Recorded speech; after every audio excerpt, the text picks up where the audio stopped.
En tant que reporter de terrain, j'ai été ciblé par la police alors que je faisais mon travail.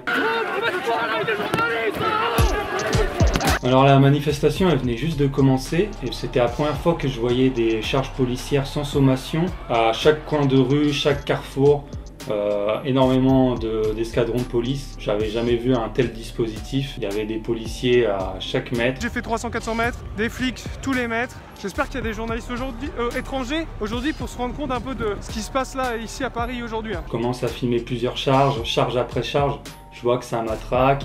Je vois que ça interpelle des gens. J'ai même filmé une personne en fauteuil roulant se faire matraquer et j'ai filmé aussi des policiers déguisés en journalistes. Je me retrouve dans cette situation parce que je filme une femme se faire interpeller, une deuxième charge qui arrive et on m'agrippe par le dos.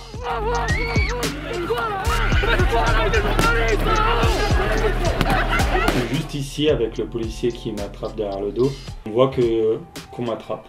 Là au même moment je crie je suis journaliste pour m'identifier. Il y a même des manifestants qui essayent de m'agripper pour me sauver. Et là, je disparais dans une marée de policiers.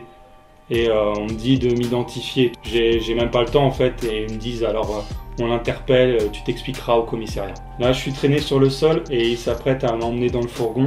Et ils empêchent vraiment que ça soit filmé en fait. Et je me retrouve dans le fourgon avec plusieurs manifestants que j'avais en plus déjà filmé en train de se faire interpeller alors qu'ils n'avaient rien fait quoi. Je suis emmené au commissariat du 15e arrondissement et on se retrouve avec 8 manifestants dans plusieurs cellules. Ce qu'on nous reproche c'est dissimulation de visage, participation à une manifestation en vue de commettre des violences et un refus d'obtempérer à un ordre de dispersion. J'avais montré toutes les preuves que j'étais reporter pour QG et que j'avais l'accréditation presse. Alors je reste 24 heures en garde à vue, puis le lendemain je suis libéré. Par contre on me dit que je ne peux pas récupérer ma caméra et mon téléphone. Du coup je ne peux même plus récupérer mes rushs, je ne peux même plus filmer les prochaines manifestations. C'est pas la première fois que je suis dans cette situation. En septembre j'ai été aussi interpellé pour les mêmes motifs. Il n'y avait pas eu toute cette procédure que là j'ai subie. C'est un peu ironique que je me retrouve dans cette situation. Je filmais justement une manifestation qui était contre la loi sécurité globale.